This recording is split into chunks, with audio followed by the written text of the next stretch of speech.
मैं कह रहा हूं कि नरेंद्र मोदी को 17 सितंबर की शाम को 7 बजे मैंने 1,000 करोड़ रुपए दिए थे। गिरफ्तार करोगे इस बेसिस पे नरेंद्र मोदी को? कोई तो मैं कहूंगा भाई मेरे पास ये सबूत है मैंने दिए थे, ऐसे ही कोई कुछ भी खड़ा होकर कह देगा और गिरफ्तार कर लोगे। 100 करोड़ रुपए दिए, 100 करोड़ रुपए दिए गोवा चुनाव, अरे कहां है सबूत? कोई सबूत नहीं है। एक व्यक्ति है, उससे कहा गया कि कल देखते हैं तेरी बेटी, उसकी 2 जवान बेटियां हैं, कल देखते हैं तेरी बेटी कॉलेज कैसे पहुंचती है। मनीष सिसोदिया जी के घर पे रेड हो गई, इतने सारे दूसरे लोग, वो पैसा मिल है कहां? एक नया पैसा नहीं मिला 100 करोड़ रुपए का, ना कोई ज्वेलरी मिली, ना कोई मनीष जी के घर पे गद्दे भी फाड़ दिए इन्होंने, उनके गांव भी हुआ है, उनके बैंक लॉकर भी छान मारे, कुछ नहीं मिला 100 करोड़ में से। आज मैं इस प्रेस कॉन्फ्रेंस में कह रहा हूं कि 17 सितंबर को शाम को 7 बजे मैंने नरेंद्र मोदी को 1,000 करोड़ रुपए दिए थे, कर लो गिरफ्तार उनको। तो जब इन्होंने ये आरोप लगाया, हम तो छोटे लोग हैं, हमारे पास इतने साधन नहीं थे, लेकिन फिर भी अपने सीमित साधनों से पिछले महीने 1.5 महीने में हमने भी थोड़ी जांच करी तो पता चला बाकी मोस्टली फोन, एक आध को छोड़ के वो भी पता चल जाएगा कहाँ, मोस्टली फोन जिंदा हैं, कोई ना कोई इस्तेमाल कर रहा है।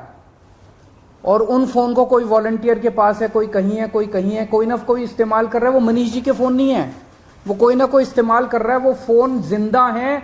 और ये फैक्ट कि ये फोन जिंदा हैं, ये ईडी को भी पता है और ये सीबीआई को भी पता है। सो ईडी ने और सीबीआई ने झूठ बोल के ओथ पे, एफिडेविट पे कोर्ट को गुमराह किया और झूठा सबूत उन्होंने कोर्ट के सामने पेश किया, क्योंकि सच तो कुछ मिला नहीं, कुछ था ही नहीं, शराब घोटाला कुछ है ही नहीं, तो निकाले क्या? तो उन्होंने झूठ बोल के मनीष सिसोदिया को फंसाने की कोशिश की, कोर्ट को झूठ बोला। एक व्यक्ति है, उससे कहा गया कि कल देखते हैं तेरी बेटी, उसकी 2 जवान बेटियां हैं, कल देखते हैं तेरी बेटी कॉलेज कैसे पहुंचती है। ये जांच चल रही है इन लोगों के। एक व्यक्ति है, उसके वकील ने कोर्ट में खड़े होकर कहा कि हमारे मेरे मुवक्किल के ऊपर दबाव डाला जा रहा है कि दिल्ली के पॉलिटिशियंस का, कोर्ट के अंदर खड़े होकर उसने बोला कि मेरे मुवक्किल के ऊपर दबाव डाला जा रहा है कि आप दिल्ली के पॉलिटिशियंस का नाम लीजिए। ये इनकी जांच चल रही है। इस सारी जांच करने के बाद, 1 साल जांच करने के बाद ये आरोप लगाते हैं कि 100 करोड़ रुपए की रिश्वत ली गई और दी गई। वो 100 करोड़ रुपया कहां है? एक नया पैसा कहां है वो 100 करोड़ रुपया? सब इतनी 400 से ज्यादा रेड हो चुकी हैं, मनीष सिसोदिया जी के घर पे रेड हो गई, इतने सारे दूसरे लोग, वो पैसा है कहां? एक नया पैसा नहीं मिला 100 करोड़ रुपए का, ना कोई ज्वेलरी मिली, ना कोई मनीष जी के घर पे गद्दे भी फाड़ दिए इन्होंने, उनके गांव भी हुआ है, उनके बैंक लॉकर भी छान मारे, कुछ नहीं मिला 100 करोड़ में से। फिर आरोप लगाया कि 100 करोड़ रुपया गोवा के चुनाव में इस्तेमाल हुआ है। जी, गोवा के हमारे जितने वेंडर्स थे जिनसे हमने काम कराया था, सारे वेंडर्स पे रेड मार चुके हैं लोग, सारे वेंडर्स को इन गिरफ्तार कर करके स्टेटमेंट ले चुके, वहां कुछ नहीं मिला, सारी पेमेंट चेक से हुई है हमारी, सारा हिसाब किताब इलेक्शन कमीशन को दिया हुआ, वहां भी कुछ नहीं मिला। गोवा चुनाव के अंदर इनको धेला नहीं मिला, तो पैसा गया कहां? अगर रिश्वत ली तो पैसा गया कहां? अरे पैसा तो तब मिलेगा ना जब रिश्वत ली गई होगी और रिश्वत दी गई होगी। आज मैं इस प्रेस कॉन्फ्रेंस में कह रहा हूं कि 17 सितंबर को शाम को 7 बजे मैंने नरेंद्र मोदी को 1,000 करोड़ रुपए दिए थे, कर लो गिरफ्तार उनको। ऐसे तो कोई भी इस देश में खड़ा होकर कुछ भी कह देगा।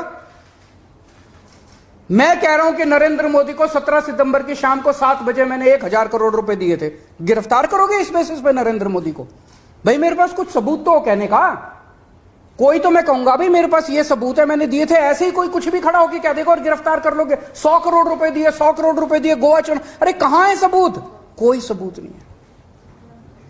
ये पॉलिसी इतनी शानदार पॉलिसी थी, ट्रांसपेरेंट पॉलिसी थी, जो भ्रष्टाचार खत्म कर देती पूरे के पूरे शराब सेक्टर में। ये इस बात से साबित होता है कि ये पॉलिसी जब पंजाब में लागू की गई, पूरी कॉपी पेस्ट पॉलिसी है, जब पंजाब में लागू की गई तो इस पॉलिसी से 50% रेवेन्यू 1 साल के अंदर बढ़ गया।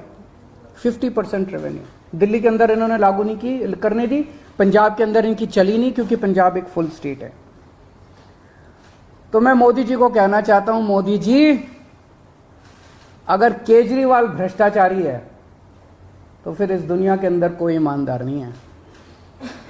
मुद्दा भ्रष्टाचार है ही नहीं, मुद्दा भ्रष्टाचार की जांच है ही नहीं, मुद्दा शराब घोटाला है ही नहीं। ऐसा शख्स देश का प्रधानमंत्री जो सर से लेकर पैर तक भ्रष्टाचार के अंदर डूबा हुआ है, उसके लिए भ्रष्टाचार मुद्दा कैसे हो सकता है?